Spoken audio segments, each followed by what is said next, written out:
जय हिंद दोस्तों।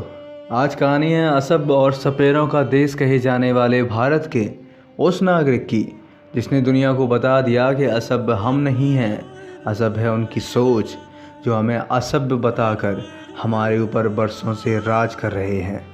दोस्तों, ऐसा ही तो कुछ बोलकर अंग्रेज़ों ने दुनिया को अपना गुलाम बनाया था, जो कहते थे कि वे दुनिया में मोस्ट सुपीरियर हैं और सारे देश असभ्य, और उनके ईश्वर ने उनको यह दायित्व दिया है कि वे पूरी दुनिया को सभ्य बनाएं।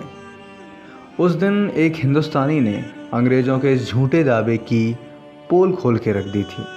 वो दिन था साल 1920 की एक सुबह, जब ब्रिटेन के अखबारों में यह खबर छपी कि सुभाष चंद्र बोस नाम के किसी भारतीय ने उस समय के सबसे प्रतिष्ठित एग्ज़ाम को उत्तीर्ण कर लिया है, और वो भी 4th रैंक के साथ। इस खबर को बाकी देशों तक पहुंचने में वक्त ना लगा। यह खबर खास इसलिए नहीं थी कि किसी हिंदुस्तानी ने ICS के इस कठिन एग्ज़ाम को पास कर लिया था। इससे पहले भी कुछ भारतीयों ने यह कारनामा किया था।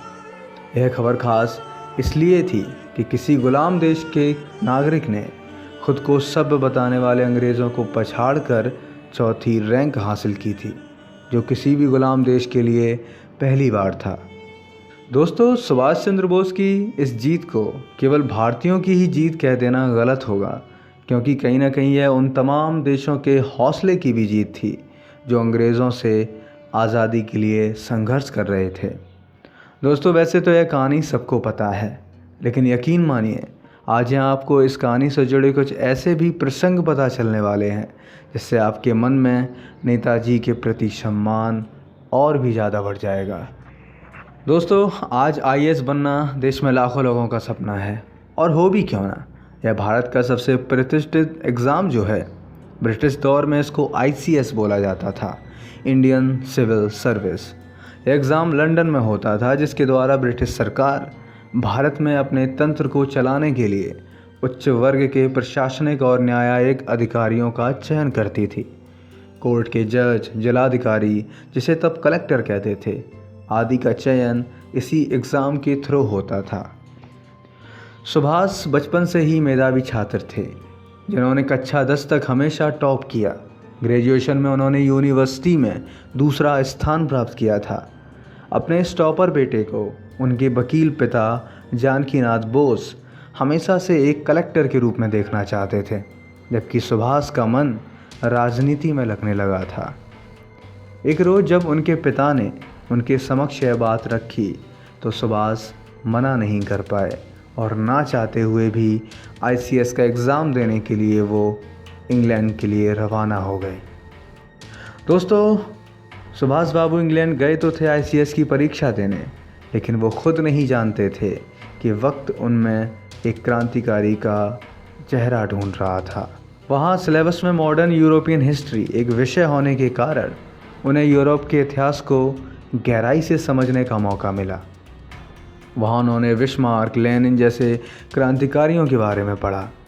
दोस्तों, जहाँ लोगों को 4-4 साल लग जाते थे इस एग्ज़ाम को निकालने में, वहीं सुभाष चंद्र बोस ने केवल 8 महीने में इसे क्रैक कर दिखाया, और वो भी 4th रैंक के साथ, जो पूरी दुनिया को हैरानी में डालने वाला था। दोस्तों, कहानी यहाँ पर ख़त्म नहीं होती है। अभी उनका देश प्रेम उनसे कुछ ऐसा कराना चाह रहा था जो नई पीढ़ी के लिए एक मिसाल बन सके, और ऐसा ही हुआ। ज्वाइनिंग के 7 महीने के बाद सुभाष ने ICS के पद से इस्तीफ़ा दे दिया। सुभाष का कहना था कि इन अंग्रेज़ों का नौकर बनने के बजाय मेरा भारत का एक आम नागरिक बनकर रह जाना ज़्यादा सम्मानजनक होगा। सुभाष के पिता, उनके बड़े भाई, यहाँ तक कि कुछ अंग्रेज़ अधिकारियों ने भी उनको बहुत समझाया। पिता और बड़े भाई से कई बार पत्राचार हुआ, लेकिन सुभाष ने किसी की ना सुनी, और लंदन में सेक्रेटरी ऑफ स्टेट को अपना त्यागपत्र सौंप दिया। दोस्तों, एक पत्र में जानकीनाथ अपने बेटे को समझाते हैं कि भारत की आज़ादी अब ज़्यादा दूर नहीं है। अगले 10 सालों में भारत में अपना होम रूल होगा। ऐसे में उनके पास सुनहरा मौका है आज़ाद भारत में एक उच्च प्रशासनिक ओहदे पर आसीन रहने का। इसके जवाब में सुभाष बाबू लिखते हैं कि अगर हम सब इसी तरह से अपने कामों में लगे रहेंगे और केवल अपना फ़ायदा देखेंगे तो फिर 10 क्या 50 सालों में भी होम रूल नहीं आएगा। सुभाष के इस फैसले से उनके पिताजी बहुत नाराज़ हुए। पिता की हालत देखकर उनके बड़े भाई शरत चंद्र बोस ने सुभाष को एक खत लिखा और बताया कि उनके पिता इस फैसले से बेहद नाराज़ हैं। सुभाष को इस बात का पहले से ही अंदाज़ा था। लौटते डाक में सुभाष ने बड़े भाई को लिखा, इंग्लैंड के राजा की वफादारी की कसम खाना मेरे लिए मुश्किल था। मैं खुद को देश सेवा में लगाना चाहता था। मैं देश के लिए कठिनाइयाँ झेलने को तैयार हूँ, यहाँ तक कि अभाव, गरीबी और माता पिता की नाखुशी तक सहने को तैयार हूँ। दोस्तों, शरत चंद्र समझ गए थे कि सुभाष पर अब और दबाव डालना बेकार है। फिर उन्होंने सुभाष को एक और खत लिखा, पिता रात रात भर नहीं सोते हैं। तुम्हारे भारत लौटते ही उन्हें गिरफ्तार कर लिया जाएगा। वह ब्रिटिश राज के निशाने पर हैं। भारत सरकार उन्हें स्वतंत्र नहीं रहने देगी। सुभाष चंद्र बोस के मित्र दिलीप रॉय, जो लंदन में उनके साथ ICS की तैयारी कर रहे थे, जब उन्होंने यह पत्र पढ़ा तो वह बोले, सुभाष अब तुम क्या करोगे? अभी भी वक्त है, तुम चाहो तो अभी भी इस्तीफा वापस ले सकते हो। इस पर सुभाष ने बड़ा गंभीर जवाब दिया। उन्होंने कहा कि मैं जानता हूँ मेरे पिता बीमार हैं, पर अगर हम अपने परिवार की प्रसन्नता के आधार पर अपने आदर्शों को निर्धारित करने लगे तो क्या ऐसे आदर्श वास्तव में आदर्श होंगे?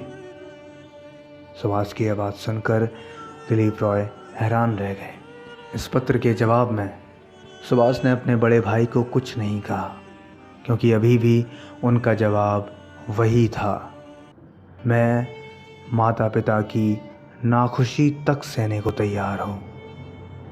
दोस्तों, ज़रा सोचिए, एक बेटे का अपने बाप के लिए इतने रूखे शब्दों का चयन कर पाना कितना मुश्किल रहा होगा। लेकिन सुभाष तो इन सारे सांसारिक बंधनों से परे थे।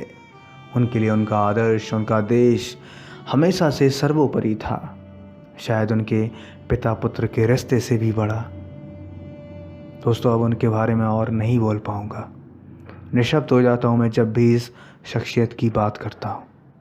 इस महान देशभक्त को मेरा शत शत नमन। जय हिंद, वंदे मातरम।